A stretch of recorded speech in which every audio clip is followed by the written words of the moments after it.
Special Agent Hammond, the FBI. All right, that's what I'm doing right now.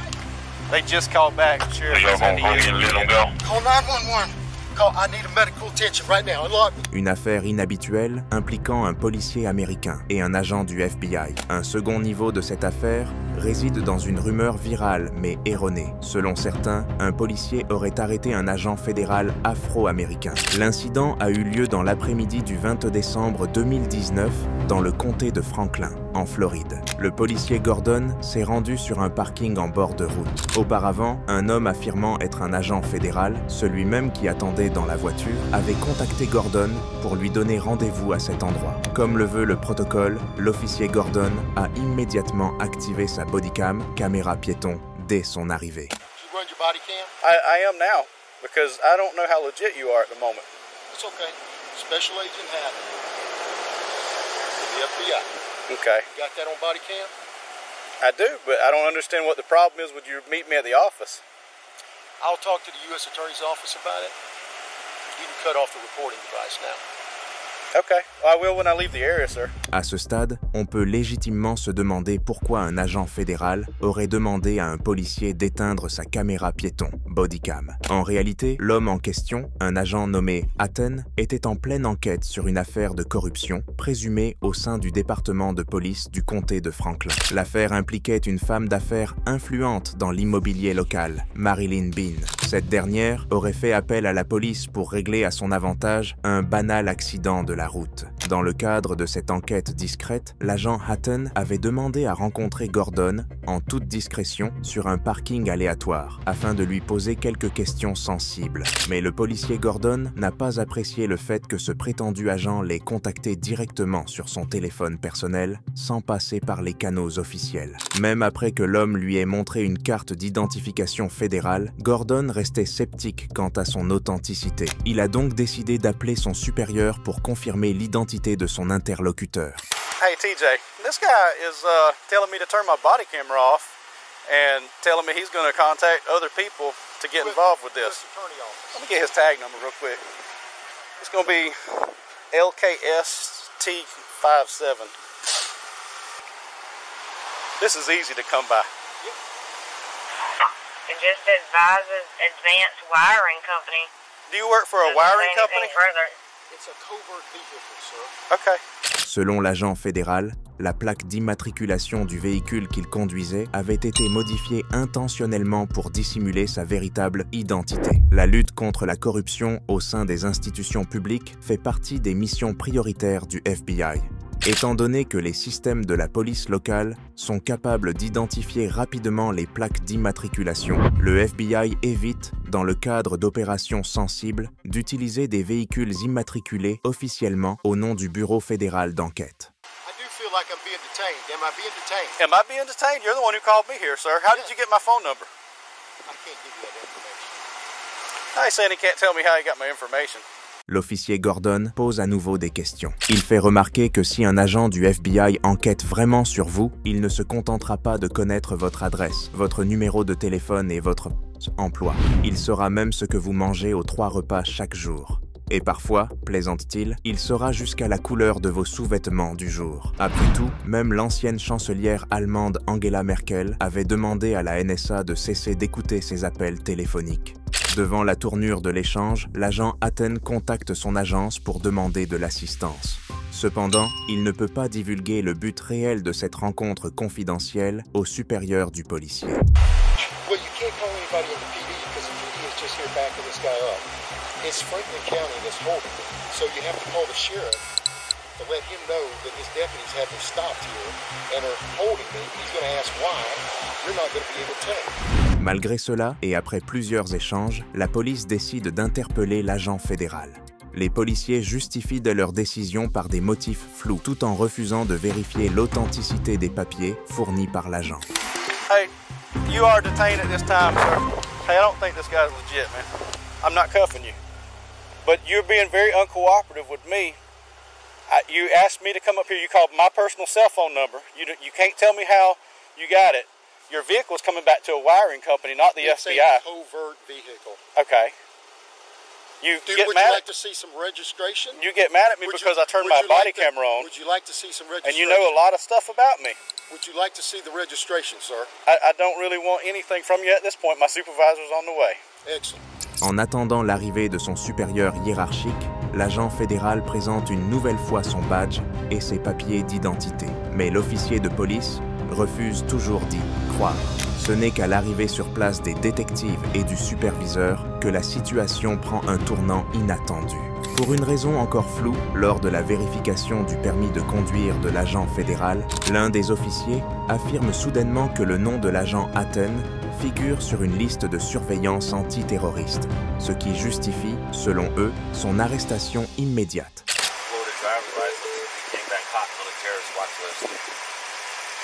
There's somebody talking back to him on that radio in there, but What's the charge, brother? You don't have any yet, You're but right just being now we're detained, running you sir. through multiple federal databases. Yeah. Okay, nobody's coming up with your name. You also coming back on a terror watch list. So we're going to secure you for our protection and yours. We're going to put you in the back of a police car. where's that weapon at, sir? It's on my right side. L'agent est alors placé à l'arrière d'un véhicule de patrouille, les fenêtres fermées, sans climatisation. Sous la chaleur étouffante de la Floride, l'agent commence rapidement à souffrir physiquement. He's hollering. I can't see in there. Yes, sir. There, brother. Okay. All right, I'm turning it on right now. Open the door. I can't breathe. Sir, I can't open the door. You're being detained right now. I'm begging for you. Turn the air. You're burning me up, brother. I had the defroster on. No, you didn't. Brother, I need air. God almighty. I know you think this is funny, but it won't be funny after this. Malgré ses demandes répétées, presque suppliantes, l'officier refuse d'ouvrir la portière ou d'activer la ventilation. Ce n'est que lorsqu'un appel radio provenant d'un collègue parvient au policier que la situation commence enfin à basculer. 33, go ahead. He is legit. 10-4. All right, that's what I'm doing right now. They just called back. Sheriff said he is legit. Bien que l'identité de l'agent fédéral ait finalement été confirmée sans ambiguïté, les policiers ont malgré tout choisi de le maintenir à l'intérieur du véhicule. Au lieu de le libérer immédiatement comme l'exigeait le protocole, ils ont laissé l'agent crier à plusieurs reprises pour demander sa libération. Pendant ce temps, le policier Gordon continue de discuter avec ses collègues et le chef de la police, Smith, récemment arrivé sur les lieux, à propos de l'authenticité de l'identité de l'agent. Ce n'est qu'après quelques minutes et un nouvel appel radio insistant reçu par le chef Smith que l'agent Hatton est finalement autorisé à sortir du véhicule. He's down on official business, so y'all can let him go. Let him go about his way. 10-4. All right, sir. Call 911. I need a medical attention right now. Unlock me. Call 911. Call 911. We're releasing you right now, call sir. 911 now. Call 911. I need 33. Dès que l'agent a été relâché, le chef Smith quitte immédiatement les lieux. Environ 10 minutes plus tard, des secours médicaux arrivent sur place et transportent l'agent au centre hospitalier pour lui prodiguer des soins. Quelques heures plus tard, plusieurs agents fédéraux ainsi que des hauts coups responsables arrivent au comté de Franklin afin de rencontrer le policier Gordon et le chef Smith pour faire toute la lumière sur l'incident. Finalement, les deux institutions parviennent à un accord à l'amiable. Lors d'une conférence de presse, le chef Smith déclare que le département de police s'engage à renforcer la formation de ses officiers pour assurer une meilleure coopération avec les agences fédérales. Vous auriez reconnu un agent du FBI au premier coup d'œil? Si cette histoire vous a fait lever un sourcil ou deux, n'oubliez pas de liker, commenter vos théories et vous abonner pour ne rien rater des prochains épisodes. L'incident suivant se déroule dans l'État du Minnesota à l'aube du 1er juin 2019. Deux policiers en patrouille entrent dans un restaurant et interrogent un homme afro-américain. Ils estiment qu'il ressemble fortement à un suspect qu'ils recherchent activement. Par la suite, de nombreuses vidéos circulent sur Internet, atteignant un nombre impressionnant de vues, affirmant que l'homme en question serait en réalité un agent infiltré du FBI. Les deux policiers sont convaincus qu'il s'agit bien du suspect, uniquement en raison de sa ressemblance physique. Yeah, you're wrong. You're assuming I'm someone that I'm not. Are you Jake? No, I'm not Jake. Hi, you look like Jake. There you go. I look like Jake. Yeah, but you're Jake. No, man. Yes, you are. You're Jake. Okay, if you get out of my face, man. You guys are harassing me, okay? Am I being detained? Yeah, you are. For what? Because I think you have a warrant. You think? Yeah. That's an illusion. That's an illusion. You think? All right. Stand up, put your hands behind. I'm not. For what? I don't have a warrant. You're very wrong. Okay, if I'm wrong, I'm wrong. L'homme proteste et accuse les policiers de calomnie. Ce n'est pas parce que je ressemble à quelqu'un que vous pouvez m'arrêter. Effectivement, arrêter un individu sur la seule base d'une intuition est contraire aux procédures. La loi exige que les forces de l'ordre disposent de motifs raisonnables ou de preuves tangibles. Pourtant, à ce moment-là, les policiers semblent peu préoccupés par la légalité de leur action. Ils ignorent les protestations de l'homme ainsi que celles de son ami et s'apprêtent à le forcer à se lever pour procéder à son interpellation. Bien que menotté, l'homme ne montre aucun signe de peur. Il continue même à se moquer des deux officiers. Listen, I'm not under arrest. I don't have a warrant. I don't have any officers. Hey, yo! Hey, officer! No. Matter of fact, look at my ID. He got the wrong guy, I'm telling y'all. Wrong ID, mother. You guys don't got the wrong guy. You guys are That's not you. You guys are racial profile thinking I'm somebody. You guys really had nothing else to go to college for but be a cop and harass me? To assume I'm somebody I'm not?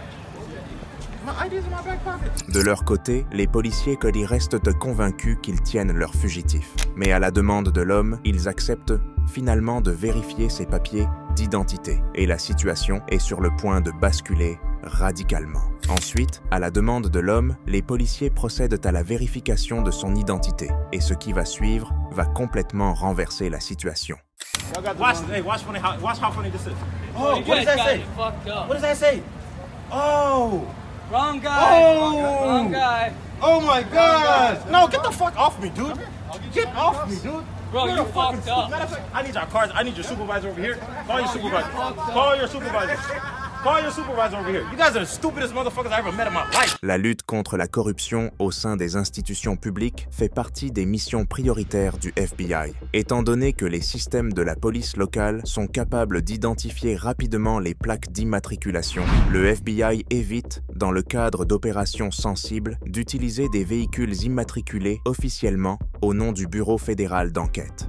L'officier Gordon pose à nouveau des questions. Il fait remarquer que si un agent du FBI enquête vraiment sur vous, il ne se contentera pas de connaître votre adresse, votre numéro de téléphone et votre emploi. Il saura même ce que vous mangez aux 3 repas chaque jour. Sir, can you please come here? Are you the supervisor? These guys are racially profiling me. They assume I'm someone that I'm not. I told them I'm not who they think I am. And they said, nope, you are. I'm positive you are. So, I need their cards, I need your card, I need your card, I need... Et parfois, plaisante-t-il, il saura jusqu'à la couleur de vos sous-vêtements du jour. Après tout, même l'ancienne chancelière allemande Angela Merkel avait demandé à la NSA de cesser d'écouter ses appels téléphoniques. Devant la tournure de l'échange, l'agent Atten contacte son agence pour demander de l'assistance. What if somebody did that to you? What if somebody did that to you? I will make a complaint. Believe me, I will. I will make a complaint on all 3 of you guys. That's fine. Do your job better. Il est clair que l'homme n'a pas du tout apprécié l'attitude désinvolte du superviseur. Finalement, il quitte les lieux accompagné de quelques amis. Aucun des policiers impliqués n'a été sanctionné d'une quelconque manière. Pourtant, ils ont clairement manqué de discernement et démontré une méconnaissance des procédures légales pourtant fondamentales pour leur métier. Heureusement, personne n'a été blessé lors de l'intervention. Par la suite, l'affaire a été déformée intentionnellement et transformée en une histoire sensationnaliste. Le récit circulant largement sur les réseaux sociaux racontait que la police américaine avait arrêté un agent infiltré du FBI afro-américain. L'ampleur de la rumeur a poussé l'homme concerné à publier une vidéo sur son compte Facebook personnel pour rétablir la vérité. Il y expliquait qu'il est en réalité infirmier dans la région, qu'il n'est pas agent du FBI et qu'il ne travaille pour aucune force de l'ordre. What's up, world? How y'all doing? There's a viral video going around by the FBI, the so-called FBI. Well, the person in that video is me. And I'd like to make a few statements very clear. For one, I am not an FBI agent. And whoever decided to change the narrative of that story has also diluted the purpose of that story. L'agence de presse britannique Reuters, connue pour sa rigueur journalistique, a également publié un article pour vérifier les faits. Elle y confirmait que l'homme n'était en aucun cas un agent fédéral tout en soulignant l'ampleur spectaculaire de la désinformation autour de cette vidéo à travers le monde. Qu'avez-vous pensé de cet événement? Avez-vous déjà vu un cas similaire? Partageons nos avis dans les commentaires ci-dessous. Ici, SPI, merci d'avoir regardé. YouTube pense que la vidéo affichée à l'écran va vous plaire. Cliquez dessus pour la découvrir.